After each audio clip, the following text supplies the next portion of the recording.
우리는 생존 기계일 뿐입니다. 유전자라는 이기적인 설계도를 다음 세대에 전하기 위해 억지로 움직이도록 만들어진 로봇 운반자죠. 살아남아 성공한 유전자에게 기대할 수 있는 가장 중요한 특징은 냉정하고 잔인한 이기심입니다. 겉으로는 남을 돕는 착한 행동, 이타적인 행위도 사실은 모습을 바꾼 유전자의 이기심인 경우가 많습니다. 우리 유전자가 이기적으로 행동하라고 속삭일지라도 우리가 반드시 평생 그 말에 복종할 필요는 없습니다. 우리는 유전자에 의해 만들어졌고 문화에 의해 자라났습니다. 하지만 우리에게는 우리를 만든 그들에게 맞설 힘이 있습니다. 이 지구에서 우리 인간만이 유일하게 이기적인 복제자들의 지배에 반란을 일으킬 수 있는 존재들입니다.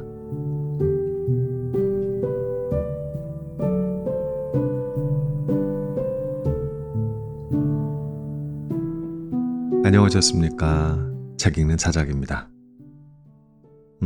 오늘 자작나무 채널에서는요, 조금 낯설지만 꼭 한 번쯤은 짚고 가고 싶었던 책을 함께 이야기하려고 합니다. 바로 리처드 도킨슨의 이기적 유전자. 1976년에 처음 출간된 이 책은 반세기가 지난 지금까지도 여전히 과학을 넘어 철학, 윤리, 종교, 사회 담론의 한가운데를 관통하는 문제작으로 남아 있습니다. 이 오래된 책을 왜 이제서야 꺼내 드느냐고요? 그거는 우리가 다시 인간은 무엇으로 움직이는가를 물어야 할 시점에 있기 때문입니다. 도킨스는 인간을 유전자의 생존을 위한 도구라고 말했거든요. 이 단 한 문장으로 인간의 자유의지, 사랑, 이타심, 윤리, 종교에 대한 수많은 논쟁을 불러일으켰습니다.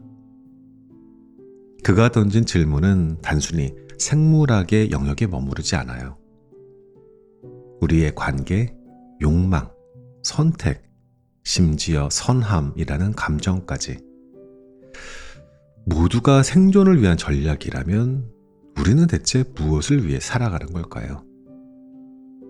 이 책은 사실 차가운 과학서처럼 보이지만 어쩌면 인간에 대한 근원적인 성찰서라고 불러야 할지 모릅니다. 우리가 왜 누군가를 돕는지, 왜 경쟁하며 살아가는지, 왜 사랑하는지, 그 모든 질문에 유전자라는 관점에서 답을 던지기 때문인데요. 그리고 이 관점은 살짝 불편하기는 한데 놀라울 만큼 명료하게 인간의 본질을 비춥니다. 지금 우리 사회는 서로의 이익보다는 의미를 이야기하지만 정작 그 의미의 뿌리를 이해하지 못한 채 표면만 쫓고 있습니다. 이기적인 유전자 이 책은 그 밑바닥의 구조를 드러냅니다. 우리가 왜 그런 선택을 하는지, 왜 그렇게 살아갈 수밖에 없는지, 가장 논리적으로 또 어떤 면에서는 가장 잔인하게 보여줍니다. 자, 오늘 저랑 한 50분가량 이 책에 대해서 여러분들과 함께 복잡하고 논쟁 많은 책의 핵심을 가장 쉽게 또 가장 깊이 있게 풀어드려 볼 겁니다. 이 영상 다 듣고 나면 적어도 이기적인 유전자에 대해서는 어디에서든 한 자락쯤은 여러분들의 이야기를 자신있게 보탤 수 있을 겁니다. 자, 이제 리처드 도킨스가 말한 유전자의 세계로 함께 들어가 보겠습니다.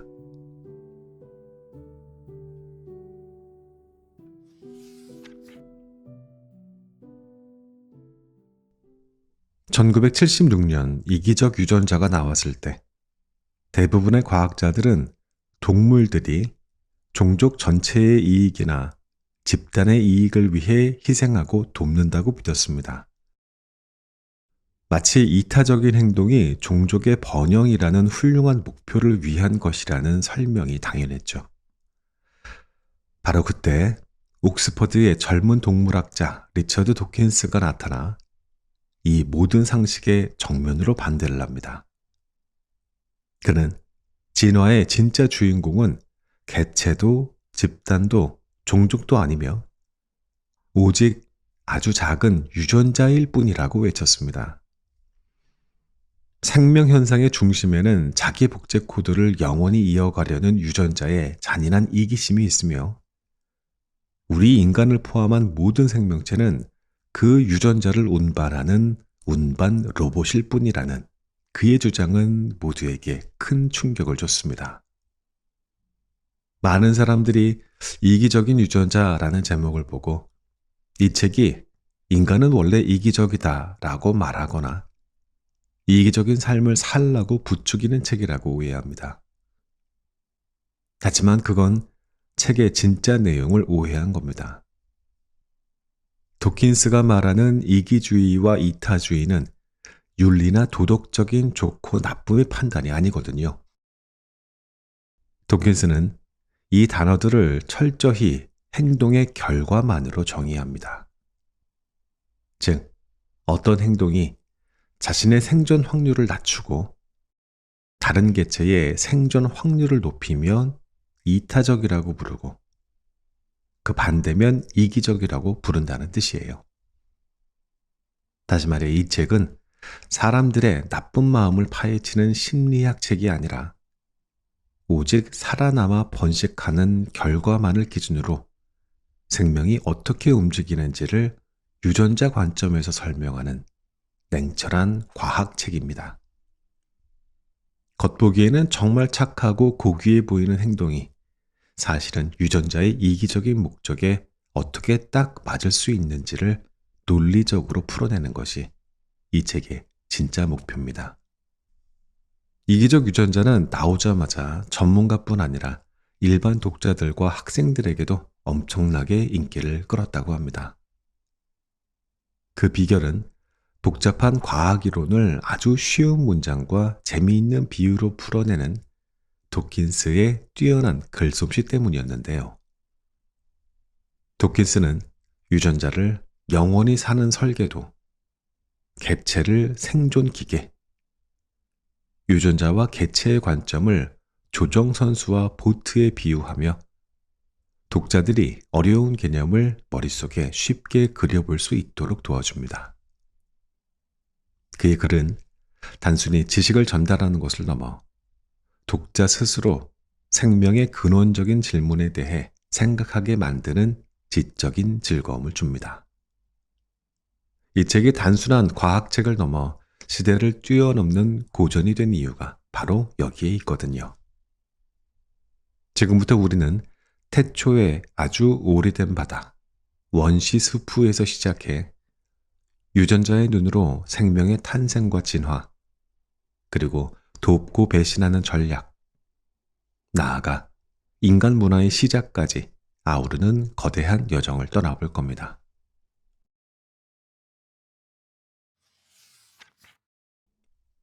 모든 것의 시작, 오래된 바다와 최초의 복제자.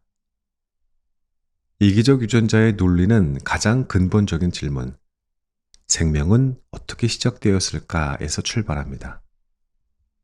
도킨스는 다윈의 강한 자가 살아남는다, 적자 생존의 법칙이 사실은 더 넓은 법칙, 즉 안정된 것이 살아남는다는 원칙의 특별한 경우라고 말합니다. 생명이 생기기 전 지구는 단순한 화합물들이 녹아있는 거대한 오래된 수프, 원시 수프와 같았습니다. 여기에 햇빛이나 번개 같은 에너지가 가해지면서 원자들은 스스로를 복제할 수 있는 특별한 분자, 즉 복제자를 우연히 만들게 되었습니다.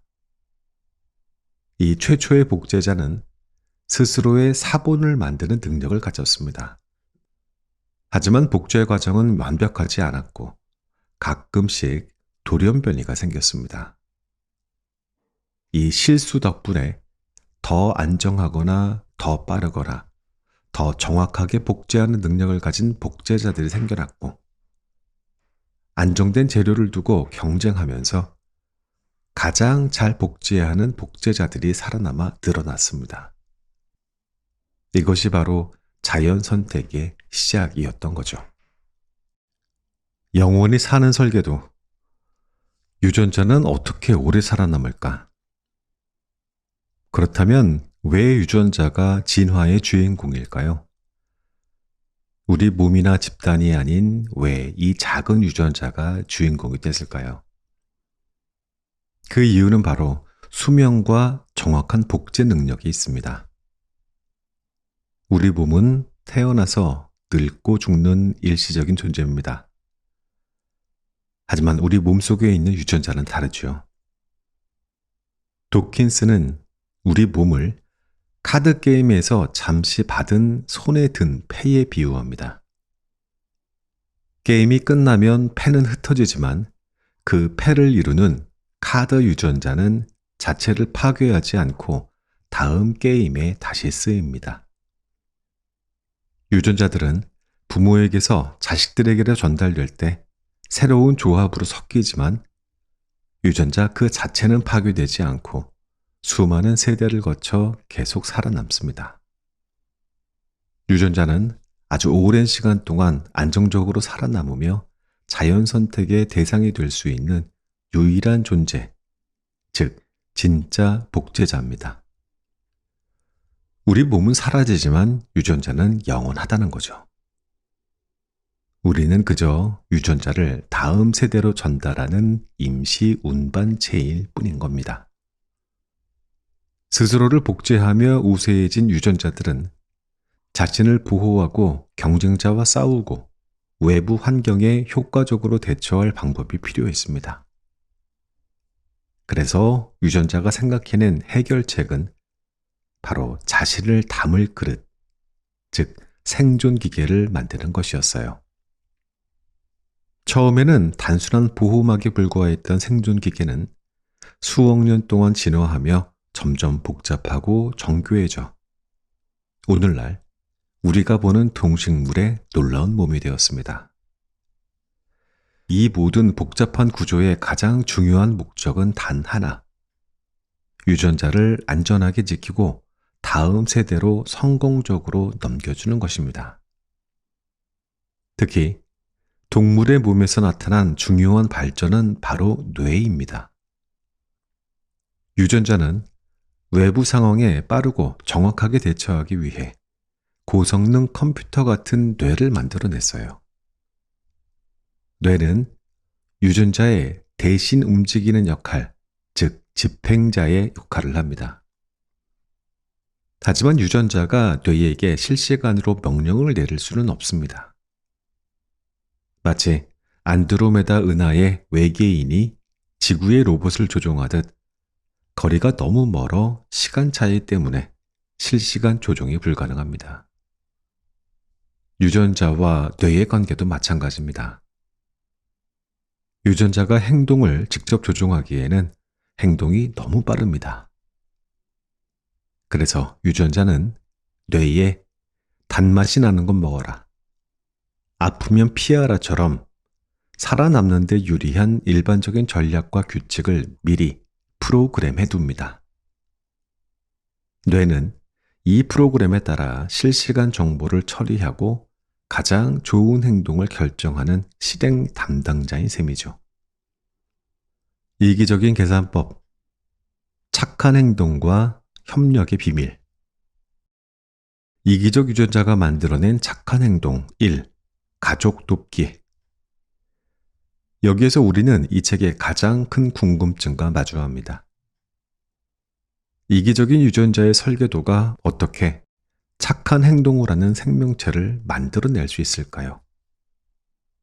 그 첫 번째 답은 바로 가족 혈연입니다.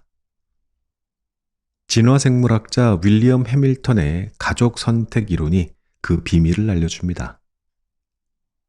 유전자는 자신의 사본을 퍼뜨리는 데에만 관심이 있습니다. 그런데 그 사본은 내 몸뿐만 아니라 나의 가족들, 즉 부모, 형제, 자식, 사촌의 몸 안에도 존재할 확률이 높습니다. 해밀턴은 나와 특정 가족이 유전자를 얼마나 공유하는지를 친밀도라는 숫자로 나타냈습니다. 부모와 자식, 형제 자매들끼리는 친밀도가 2분의 1입니다. 유전자의 절반을 공유하죠. 삼촌, 이모, 고모와 조카는 4분의 1, 사촌끼리는 8분의 1입니다. 이 친밀도를 바탕으로 유전자의 이기적인 계산이 가능해집니다. 만약 내가 남을 돕는 착한 행동으로 입는 손해보다 도움을 받은 친족의 이익에 그들의 친밀도를 곱한 값이 더 크다면 그 착한 행동은 유전자 입장에서 남는 장사가 된다는 겁니다. 이것이 유명한 해밀턴의 법칙입니다. 예를 들어 내가 경고음을 내서 형제 2명을 포식자에게서 구해 목숨을 살릴 수 있다면 내가 위험해져도 경고음을 내는 것이 유전자에게 이득입니다. 왜냐하면 친밀도 2분의 1인 형제 2명을 구하는 것은 내 몸 안에 있는 유전자 4번 하나를 살리는 것과 같은 가치이기 때문이죠. 심지어 부모가 자식을 돌보는 숭고한 사랑조차도 결국은 유전자가 자신의 사본을 많이 남기려는 냉정한 계산의 결과라고 이 책은 이야기합니다. 이기적 유전자가 만들어낸 착한 행동 2번째, 서로 돕기, 상호 이타주의. 가족 선택은 가족 사이의 착한 행동을 잘 설명합니다. 하지만 전혀 피가 섞이지 않은 개체들 사이에서도 서로 돕는 행동이 자주 보입니다. 흡혈박쥐는 굶주린 동료에게 피를 나눠주고 작은 청소 물고기는 커다란 포식자 물고기의 입속에 들어가 기생충을 청소해 줍니다.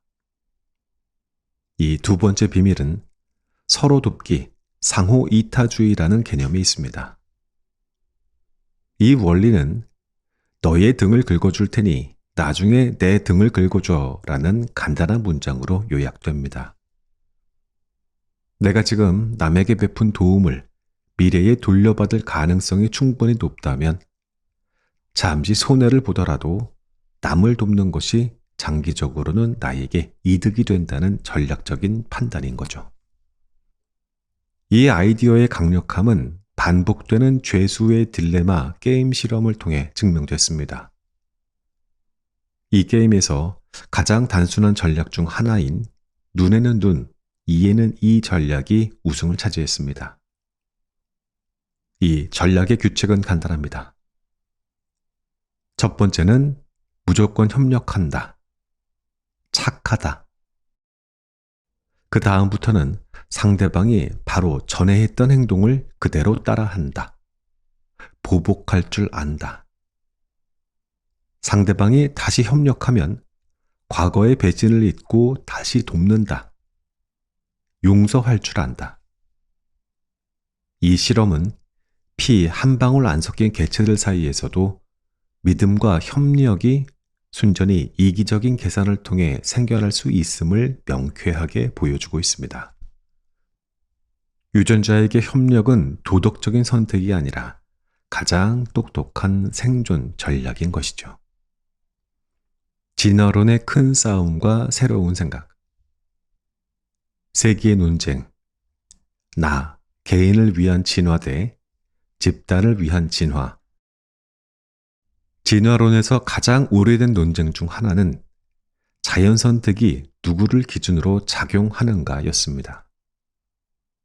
예전에는 많은 과학자가 집단 선택설을 믿었습니다. 동물들이 종족을 위해서 또는 집단을 위해서 행동한다고 설명했죠. 하지만 도킨스는 이 이론에 큰 허점이 있다고 지적합니다. 바로 집단 내 이기적인 반역자 문제입니다. 자, 상상해 보십시오. 모두가 집단을 위해 새끼를 적게 낳는 착한 집단에 자기만 새끼를 최대한 많이 낳는 배신자가 한 마리 태어났다고 해봅시다. 이 이기적인 배신자는 착한 개체들보다 훨씬 더 많은 자손을 남길 것이고 그 자손들 역시 이기적인 성향을 물려받을 겁니다. 몇 세대만 지나면 이 집단은 이기주의자들의 후손으로 가득 차서 원래의 착한 성질을 잃게 될 겁니다. 집단이 멸종하는 속도보다 집단 안에서 이기적인 유전자가 퍼지는 속도가 훨씬 빠릅니다.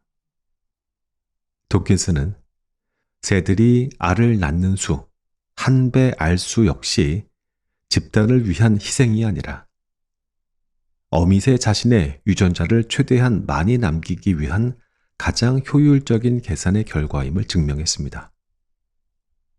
이로써 종족을 위하여라는 낭만적인 설명은 힘을 잃고 냉철한 유전자의 계산만이 남게 되었습니다. 새로운 복제자의 등장, 밈.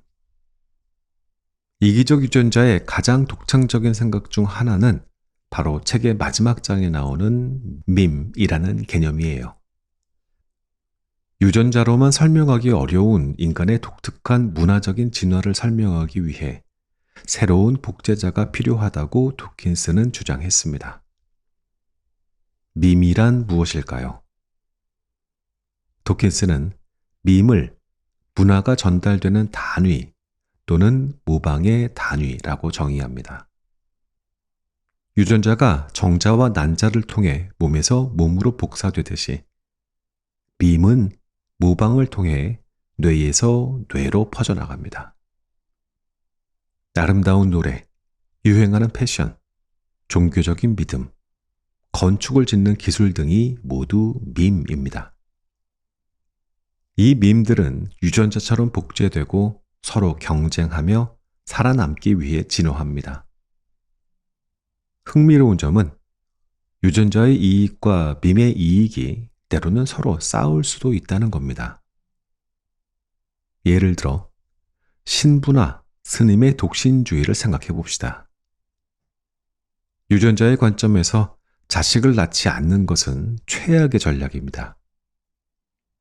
하지만 독신주의 밈의 관점에서는 다릅니다.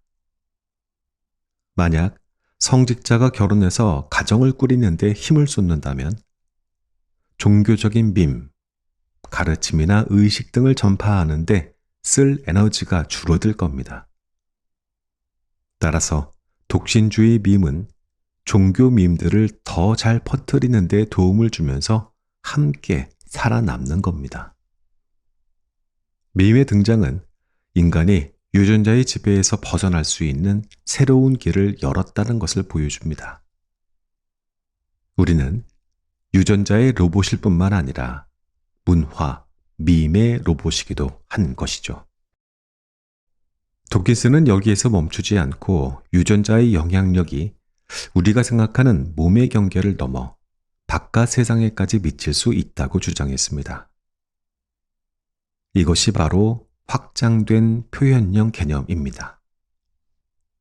표현형이란 유전자가 겉으로 드러나는 결과물, 눈 색깔, 키, 행동 등을 말합니다.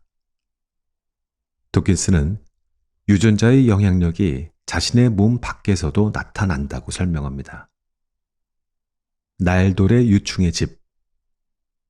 날돌의 유충이 짓는 돌멩이 집은 생명체가 아니지만 유전자가 만들어낸 건축물입니다.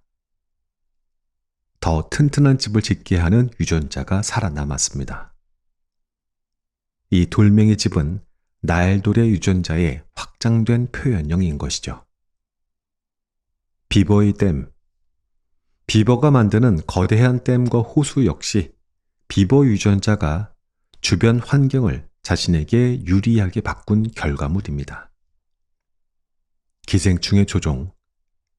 기생충이 달팽이의 뇌를 조종해서 껍질을 더 두껍게 만들도록 하거나 뻐꾸기 새끼가 다른 새 부모의 행동을 조종해서 먹이를 받아내는 행동 모두 기생충 유전자의 확장된 표현형입니다. 이 개념은 생명의 진짜 주인공은 우리 몸이 아니며 자신의 몸이라는 경계를 넘어 세상에 영향력을 새기는 영원한 복제자, 유전자라는 것을 다시 한번 깨닫게 해줍니다.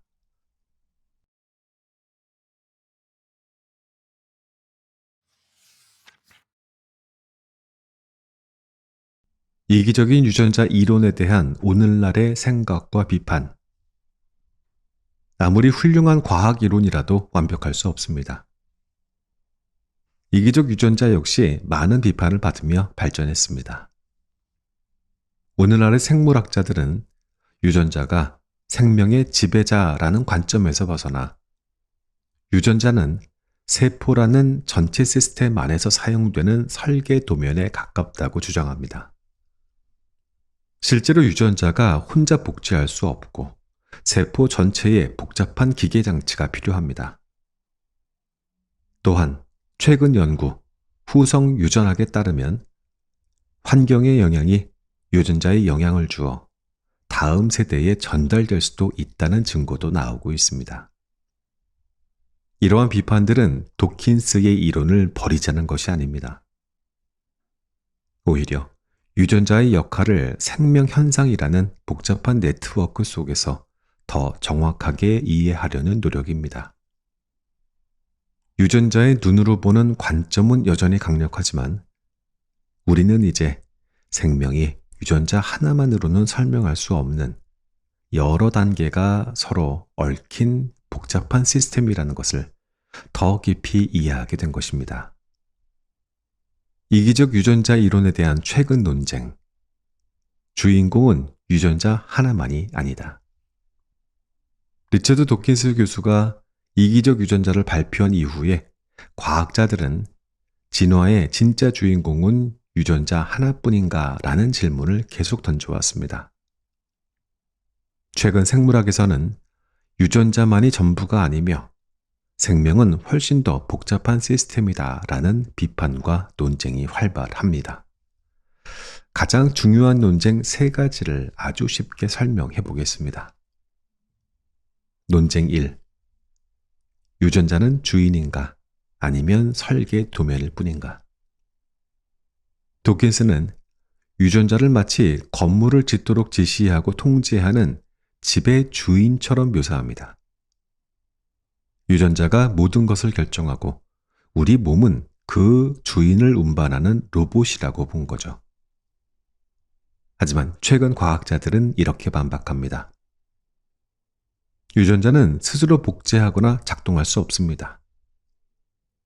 DNA가 복제되려면 세포 속에 수많은 단백질, 효소, 그리고 복잡한 화학 기계가 필요합니다. 유전자는 그저 정보를 담고 있는 설계 도면이나 데이터베이스에 가깝습니다. 쉽게 비유해 보자면 도킨스는 DNA, 설계 도면이 전부다라고 외친 것입니다. 하지만 비판자들은 설계 도면이 아무리 뛰어나도 그 도면을 읽고 실제로 건물을 짓는 인부들, 효소나 세포 시스템이 없다면 아무 소용이 없다고 말합니다. 결론은 유전자는 생명의 모든 것을 일방적으로 지배하는 주인이 아니라 세포라는 거대한 공장 안에서 통제되고 사용되는 중요한 부품 중 하나라는 관점인 거죠. 논쟁 2번째. 환경의 영향은 유전되지 않는가? 후성 유전학의 반격. 도킨스 이론의 바탕에는 바이스만 장벽이라는 생각이 깔려 있습니다. 이는 우리 몸이 살면서 겪은 변화나 배운 것들은 자식에게 유전되지 않는다는 원칙입니다. 유전 정보는 오직 정자와 난자를 통해서만 다음 세대로 전달된다는 것이죠. 하지만 최근 후성 유전학의 발견으로 이 원칙이 흔들리고 있습니다. 후성 유전학이란 DNA의 염기 서열 자체는 바뀌지 않지만 유전자가 켜지고 꺼지는 방식이 환경의 영향을 받아 바뀌는 현상입니다. 쉽게 비유하자면 이기적인 유전자 이론은 책에 적힌 글자 내용만 중요하다는 주장입니다. 하지만 후손 유전학은 같은 책이라도 어떤 페이지에 밑줄, 즉 환경적인 영향을 쳤는지, 혹은 어떤 페이지를 접어두었는지, 유전자 발현 방식이죠.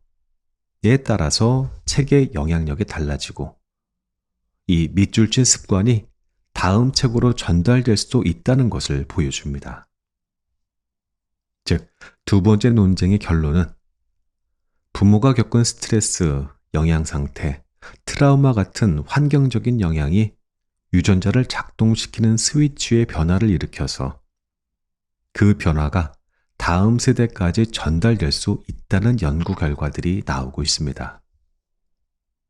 이는 유전자를 둘러싼 환경의 역할이 훨씬 더 중요하다는 것을 보여줍니다. 논쟁 세 번째, 진화는 느리고 꾸준한가? 아니면 멈췄다가 폭발하는가? 도킨스는 진화가 오랜 시간에 걸쳐 작은 변화를 꾸준히 축적하는 방식, 즉 점진주의를 믿는 다원의 전통을 따랐습니다. 하지만 도킨스의 라이벌이었던 고생물학자 스티브 제이 굴드는 다르게 주장했습니다. 굴드의 주장은 이러 있습니다. 진화는 대부분의 시간 동안 변화가 거의 없는 정체 상태에 있다가 짧은 기간 동안 갑작스럽고 급격한 변화, 폭발이 일어난다는 단속 평형설을 주장했습니다. 쉽게 비유하자면 도킨스는 진화가 계단을 아주 조금씩 꾸준히 오르는 것이라고 봤거든요. 굴드는 진화가 긴 평지를 걷다가 갑자기 엘리베이터를 타고 휙 올라가는 것과 같다고 본 것입니다. 세 번째 논쟁의 결론은 이 논쟁은 진화의 속도와 원인에 대한 관점 차이를 보여줍니다. 도킨스는 유전자 선택에 꾸준한 힘을 믿었고, 굴드는 대멸종 같은 거대한 우연, 재난과 환경의 제약이 진화의 큰 흐름을 바꾼다고 보았습니다.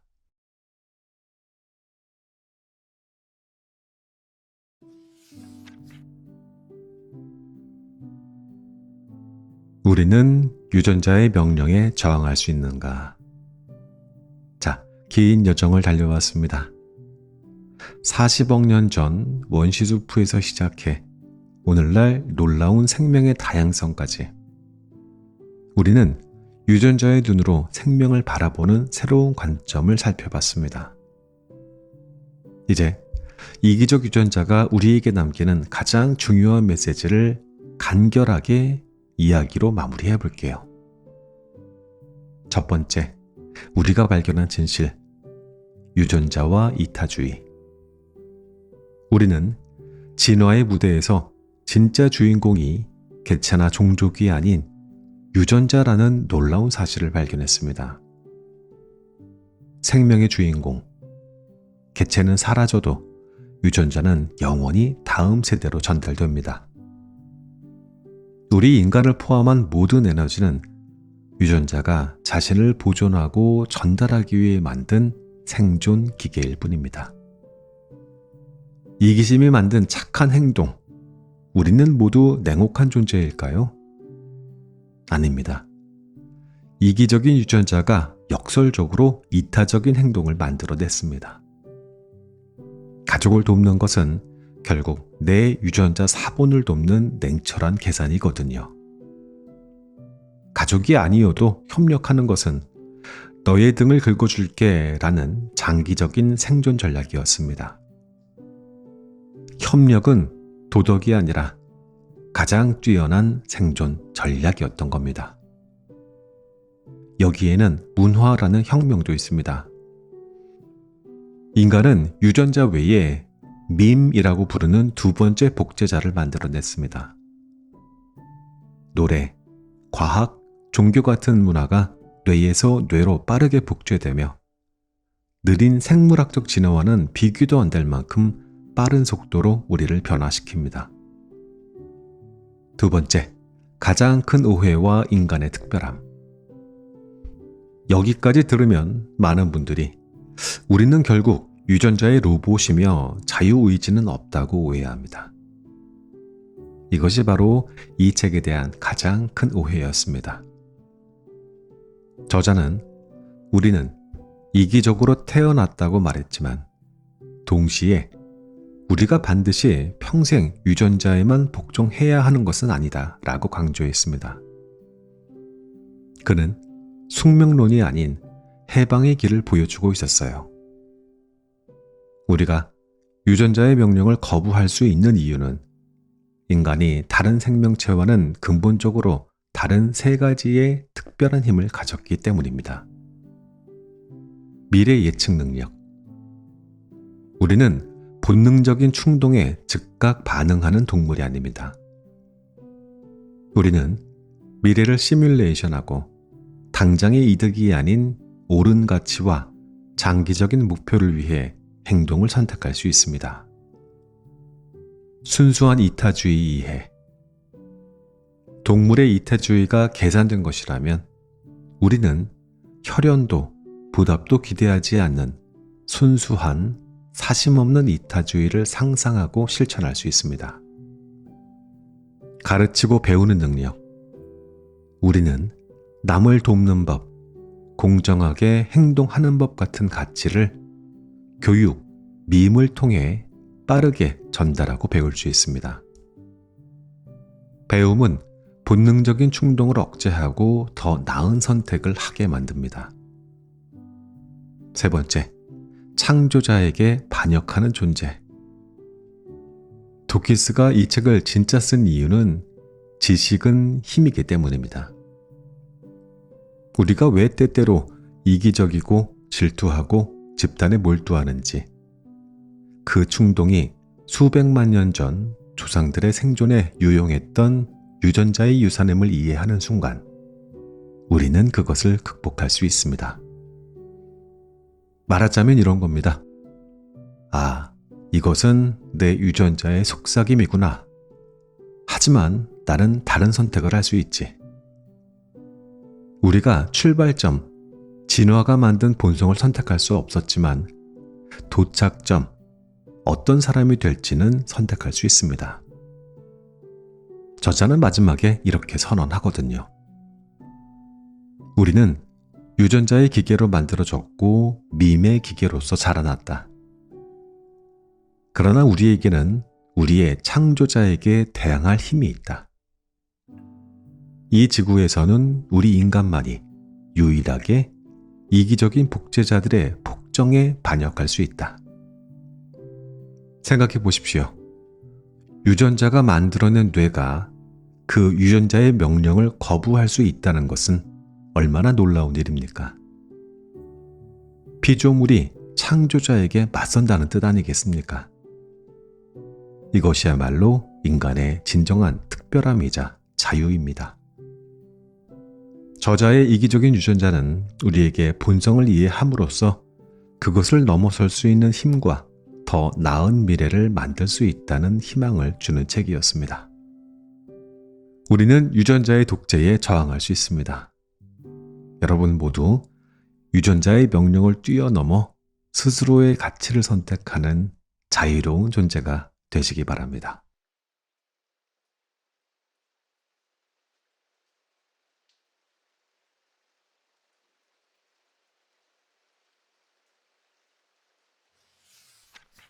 (1976년) 이기적 유전자가 나왔을 때 대부분의 과학자들은 동물들이 종족 전체의 이익이나 집단의 이익을 위해 희생하고 돕는다고 믿었습니다.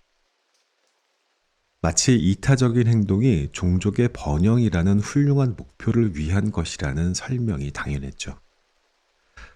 바로 그때 옥스퍼드의 젊은 동물학자 리처드 도킨스가 나타나 이 모든 상식에 정면으로 반대를 합니다. 그는 진화의 진짜 주인공은 개체도 집단도 종족도 아니며 오직 아주 작은 유전자일 뿐이라고 외쳤습니다. 생명 현상의 중심에는 자기 복제 코드를 영원히 이어가려는 유전자의 잔인한 이기심이 있으며 우리 인간을 포함한 모든 생명체는 그 유전자를 운반하는 운반 로봇일 뿐이라는 그의 주장은 모두에게 큰 충격을 줬습니다. 많은 사람들이 이기적인 유전자라는 제목을 보고 이 책이 인간은 원래 이기적이다 라고 말하거나 이기적인 삶을 살라고 부추기는 책이라고 오해합니다. 하지만 그건 책의 진짜 내용을 오해한 겁니다. 도킨스가 말하는 이기주의와 이타주의는 윤리나 도덕적인 좋고 나쁨의 판단이 아니거든요. 도킨스는 이 단어들을 철저히 행동의 결과만으로 정의합니다. 즉, 어떤 행동이 자신의 생존 확률을 낮추고 다른 개체의 생존 확률을 높이면 이타적이라고 부르고 그 반대면 이기적이라고 부른다는 뜻이에요. 다시 말해 이 책은 사람들의 나쁜 마음을 파헤치는 심리학 책이 아니라 오직 살아남아 번식하는 결과만을 기준으로 생명이 어떻게 움직이는지를 유전자 관점에서 설명하는 냉철한 과학책입니다. 겉보기에는 정말 착하고 고귀해 보이는 행동이 사실은 유전자의 이기적인 목적에 어떻게 딱 맞을 수 있는지를 논리적으로 풀어내는 것이 이 책의 진짜 목표입니다. 이기적 유전자는 나오자마자 전문가뿐 아니라 일반 독자들과 학생들에게도 엄청나게 인기를 끌었다고 합니다. 그 비결은 복잡한 과학 이론을 아주 쉬운 문장과 재미있는 비유로 풀어내는 도킨스의 뛰어난 글솜씨 때문이었는데요. 도킨스는 유전자를 영원히 사는 설계도, 개체를 생존 기계, 유전자와 개체의 관점을 조정선수와 보트에 비유하며 독자들이 어려운 개념을 머릿속에 쉽게 그려볼 수 있도록 도와줍니다. 그의 글은 단순히 지식을 전달하는 것을 넘어 독자 스스로 생명의 근원적인 질문에 대해 생각하게 만드는 지적인 즐거움을 줍니다. 이 책이 단순한 과학책을 넘어 시대를 뛰어넘는 고전이 된 이유가 바로 여기에 있거든요. 지금부터 우리는 태초의 아주 오래된 바다, 원시수프에서 시작해 유전자의 눈으로 생명의 탄생과 진화, 그리고 돕고 배신하는 전략, 나아가 인간 문화의 시작까지 아우르는 거대한 여정을 떠나볼 겁니다.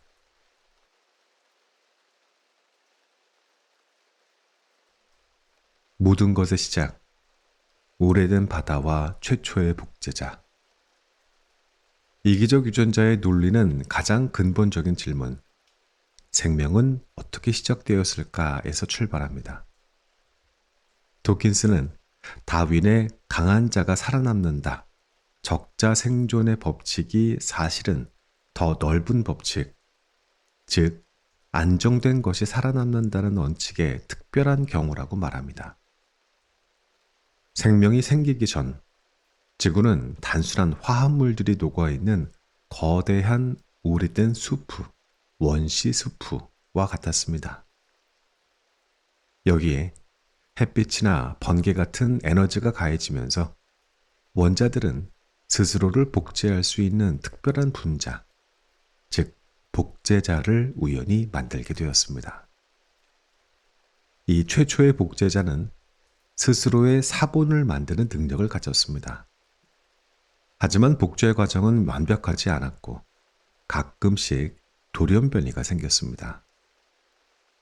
이 실수 덕분에 더 안정하거나 더 빠르거나 더 정확하게 복제하는 능력을 가진 복제자들이 생겨났고 안정된 재료를 두고 경쟁하면서 가장 잘 복제하는 복제자들이 살아남아 늘어났습니다. 이것이 바로 자연 선택의 시작이었던 거죠. 영원히 사는 설계도, 유전자는 어떻게 오래 살아남을까? 그렇다면 왜 유전자가 진화의 주인공일까요? 우리 몸이나 집단이 아닌 왜 이 작은 유전자가 주인공이 됐을까요? 그 이유는 바로 수명과 정확한 복제 능력이 있습니다. 우리 몸은 태어나서 늙고 죽는 일시적인 존재입니다. 하지만 우리 몸속에 있는 유전자는 다르죠.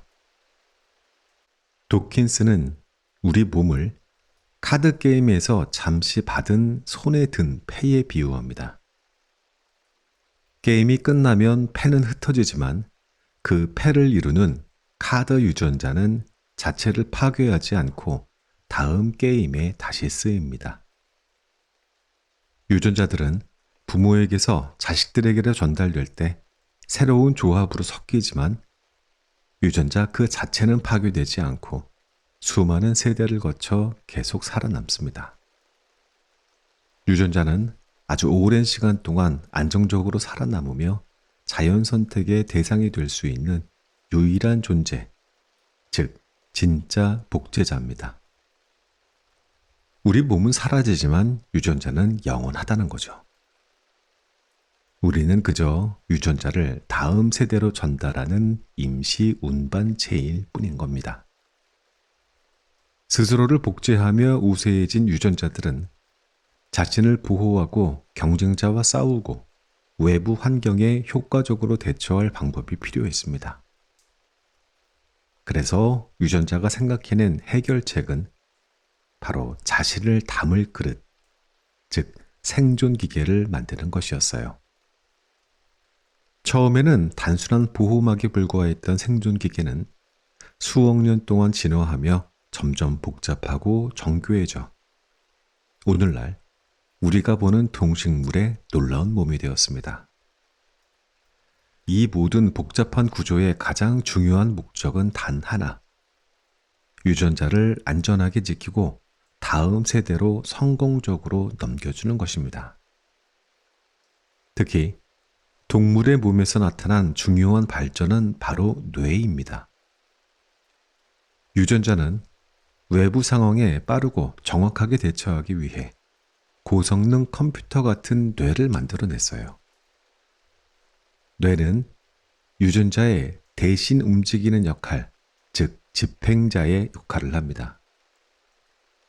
하지만 유전자가 뇌에게 실시간으로 명령을 내릴 수는 없습니다.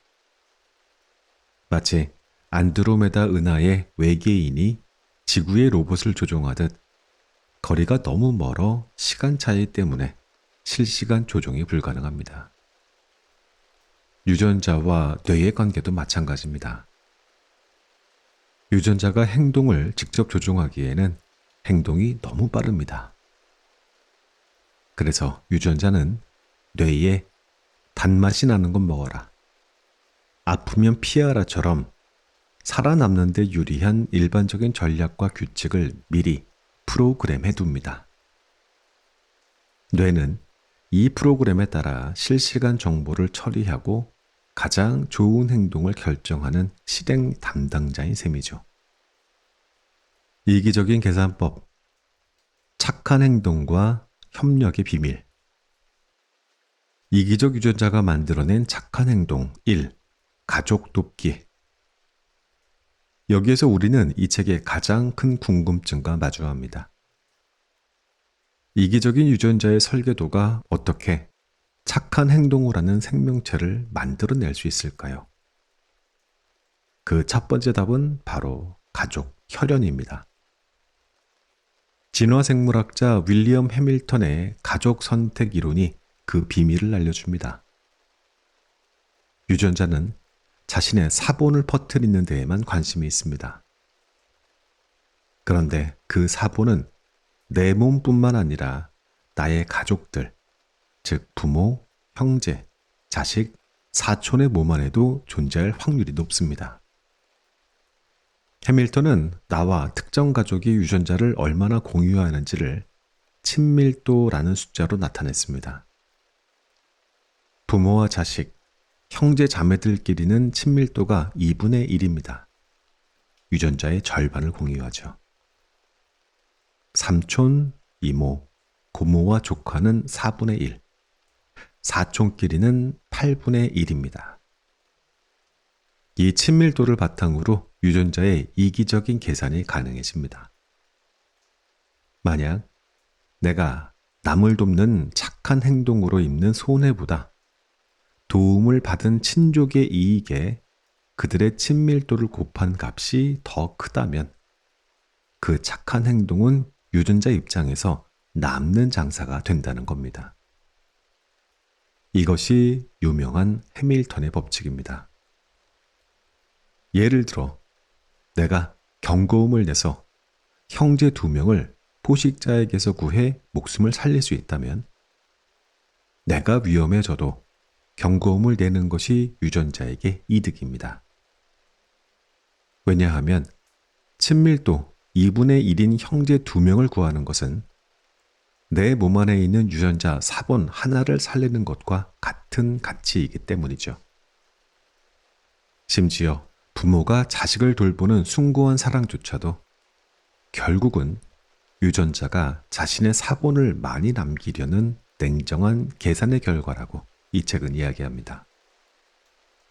이기적 유전자가 만들어낸 착한 행동 2번째, 서로 돕기, 상호 이타주의. 가족 선택은 가족 사이의 착한 행동을 잘 설명합니다. 하지만 전혀 피가 섞이지 않은 개체들 사이에서도 서로 돕는 행동이 자주 보입니다. 흡혈박쥐는 굶주린 동료에게 피를 나눠주고 작은 청소 물고기는 커다란 포식자 물고기의 입속에 들어가 기생충을 청소해 줍니다. 이 2번째 비밀은 서로 돕기, 상호 이타주의라는 개념이 있습니다. 이 원리는 너의 등을 긁어줄 테니 나중에 내 등을 긁어줘 라는 간단한 문장으로 요약됩니다. 내가 지금 남에게 베푼 도움을 미래에 돌려받을 가능성이 충분히 높다면 잠시 손해를 보더라도 남을 돕는 것이 장기적으로는 나에게 이득이 된다는 전략적인 판단인 거죠. 이 아이디어의 강력함은 반복되는 죄수의 딜레마 게임 실험을 통해 증명됐습니다. 이 게임에서 가장 단순한 전략 중 하나인 눈에는 눈, 이에는 이 전략이 우승을 차지했습니다. 이 전략의 규칙은 간단합니다. 첫 번째는 무조건 협력한다. 착하다. 그 다음부터는 상대방이 바로 전에 했던 행동을 그대로 따라한다. 보복할 줄 안다. 상대방이 다시 협력하면 과거의 배신을 잊고 다시 돕는다. 용서할 줄 안다. 이 실험은 피 한 방울 안 섞인 개체들 사이에서도 믿음과 협력이 순전히 이기적인 계산을 통해 생겨날 수 있음을 명쾌하게 보여주고 있습니다. 유전자에게 협력은 도덕적인 선택이 아니라 가장 똑똑한 생존 전략인 것이죠. 진화론의 큰 싸움과 새로운 생각. 세기의 논쟁. 나, 개인을 위한 진화 대 집단을 위한 진화. 진화론에서 가장 오래된 논쟁 중 하나는 자연 선택이 누구를 기준으로 작용하는가였습니다. 예전에는 많은 과학자가 집단 선택설을 믿었습니다. 동물들이 종족을 위해서 또는 집단을 위해서 행동한다고 설명했죠. 하지만 도킨스는 이 이론에 큰 허점이 있다고 지적합니다. 바로 집단 내 이기적인 반역자 문제입니다. 자, 상상해 보십시오. 모두가 집단을 위해 새끼를 적게 낳는 착한 집단에 자기만 새끼를 최대한 많이 낳는 배신자가 한 마리 태어났다고 해봅시다. 이 이기적인 배신자는 착한 개체들보다 훨씬 더 많은 자손을 남길 것이고 그 자손들 역시 이기적인 성향을 물려받을 겁니다. 몇 세대만 지나면 이 집단은 이기주의자들의 후손으로 가득 차서 원래의 착한 성질을 잃게 될 겁니다. 집단이 멸종하는 속도보다 집단 안에서 이기적인 유전자가 퍼지는 속도가 훨씬 빠릅니다. 도킨스는 새들이 알을 낳는 수, 한 배 알수 역시 집단을 위한 희생이 아니라 어미새 자신의 유전자를 최대한 많이 남기기 위한 가장 효율적인 계산의 결과임을 증명했습니다.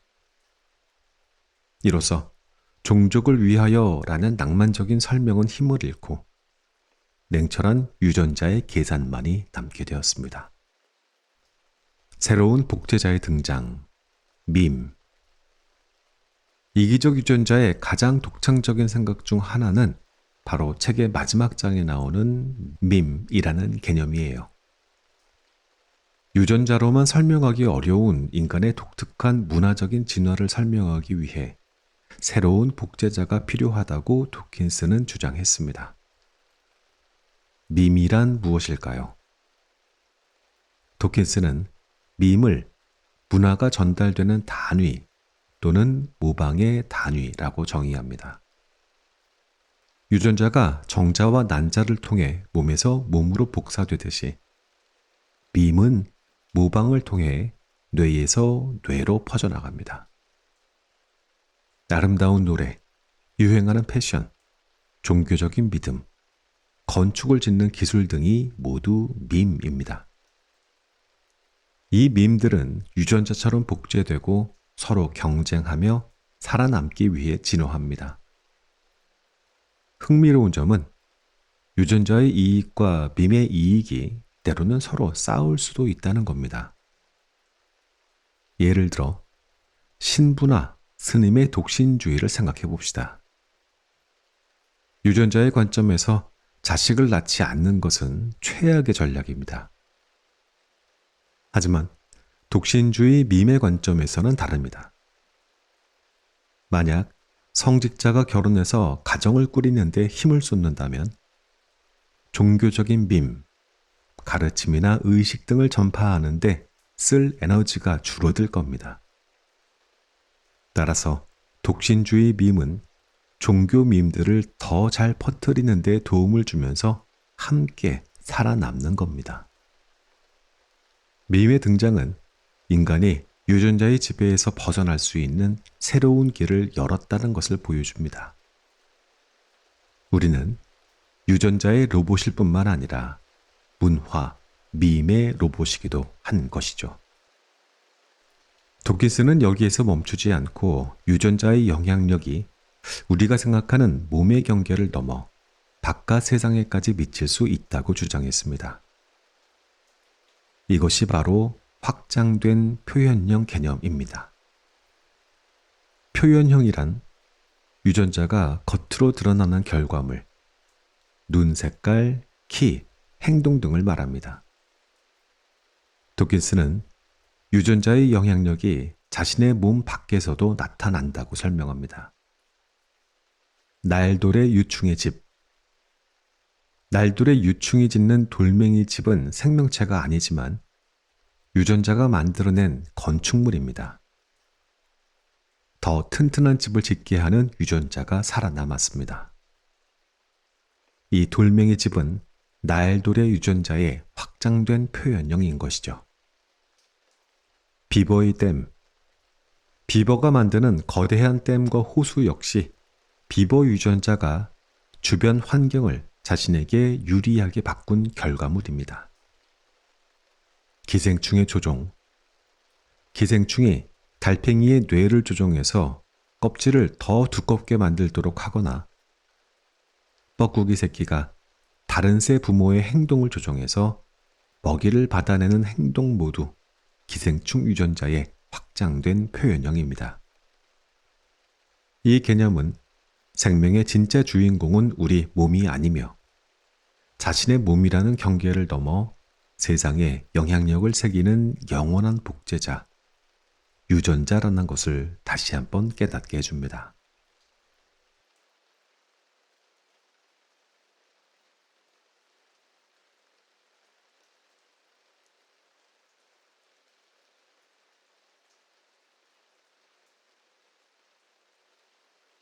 이기적인 유전자 이론에 대한 오늘날의 생각과 비판. 아무리 훌륭한 과학 이론이라도 완벽할 수 없습니다. 이기적 유전자 역시 많은 비판을 받으며 발전했습니다. 오늘날의 생물학자들은 유전자가 생명의 지배자라는 관점에서 벗어나 유전자는 세포라는 전체 시스템 안에서 사용되는 설계 도면에 가깝다고 주장합니다. 실제로 유전자가 혼자 복제할 수 없고 세포 전체에 복잡한 기계 장치가 필요합니다. 또한 최근 연구, 후성 유전학에 따르면 환경의 영향이 유전자에 영향을 주어 다음 세대에 전달될 수도 있다는 증거도 나오고 있습니다. 이러한 비판들은 도킨스의 이론을 버리자는 것이 아닙니다. 오히려 유전자의 역할을 생명현상이라는 복잡한 네트워크 속에서 더 정확하게 이해하려는 노력입니다.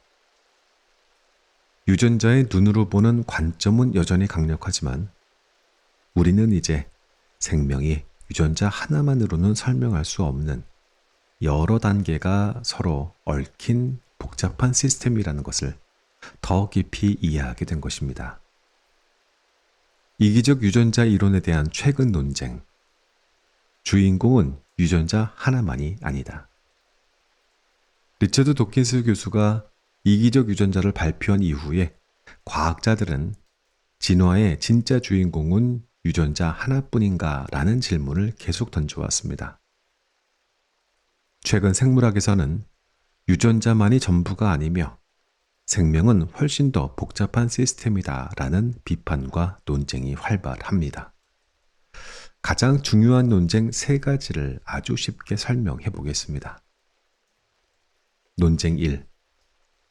유전자는 주인인가 아니면 설계 도면일 뿐인가? 도킨스는 유전자를 마치 건물을 짓도록 지시하고 통제하는 집의 주인처럼 묘사합니다. 유전자가 모든 것을 결정하고 우리 몸은 그 주인을 운반하는 로봇이라고 본 거죠. 하지만 최근 과학자들은 이렇게 반박합니다. 유전자는 스스로 복제하거나 작동할 수 없습니다. DNA가 복제되려면 세포 속에 수많은 단백질, 효소, 그리고 복잡한 화학기계가 필요합니다. 유전자는 그저 정보를 담고 있는 설계 도면이나 데이터베이스에 가깝습니다. 쉽게 비유해 보자면 도킨스는 DNA, 설계 도면이 전부다라고 외친 것입니다. 하지만 비판자들은 설계 도면이 아무리 뛰어나도 그 도면을 읽고 실제로 건물을 짓는 인부들, 효소나 세포 시스템이 없다면 아무 소용이 없다고 말합니다. 결론은 유전자는 생명의 모든 것을 일방적으로 지배하는 주인이 아니라 세포라는 거대한 공장 안에서 통제되고 사용되는 중요한 부품 중 하나라는 관점인 거죠. 논쟁 2번째. 환경의 영향은 유전되지 않는가? 후성 유전학의 반격. 도킨스 이론의 바탕에는 바이스만 장벽이라는 생각이 깔려 있습니다. 이는 우리 몸이 살면서 겪은 변화나 배운 것들은 자식에게 유전되지 않는다는 원칙입니다. 유전 정보는 오직 정자와 난자를 통해서만 다음 세대로 전달된다는 것이죠. 하지만 최근 후성 유전학의 발견으로 이 원칙이 흔들리고 있습니다. 후성 유전학이란 DNA의 염기 서열 자체는 바뀌지 않지만 유전자가 켜지고 꺼지는 방식이 환경의 영향을 받아 바뀌는 현상입니다. 쉽게 비유하자면 이기적인 유전자 이론은 책에 적힌 글자 내용만 중요하다는 주장입니다. 하지만 후선 유전학은 같은 책이라도 어떤 페이지에 밑줄, 즉 환경적인 영향을 쳤는지 혹은 어떤 페이지를 접어두었는지 유전자 발현 방식이죠.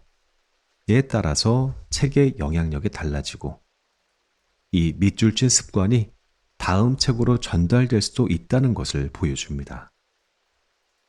즉, 두 번째 논쟁의 결론은 부모가 겪은 스트레스, 영양 상태, 트라우마 같은 환경적인 영향이 유전자를 작동시키는 스위치의 변화를 일으켜서 그 변화가 다음 세대까지 전달될 수 있다는 연구 결과들이 나오고 있습니다.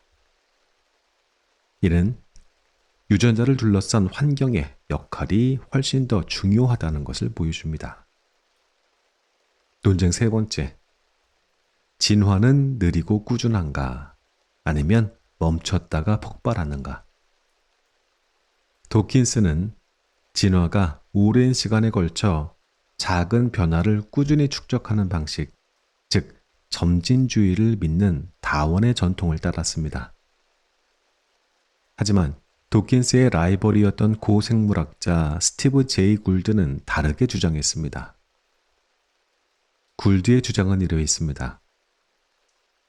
진화는 대부분의 시간 동안 변화가 거의 없는 정체 상태에 있다가 짧은 기간 동안 갑작스럽고 급격한 변화, 폭발이 일어난다는 단속 평형설을 주장했습니다.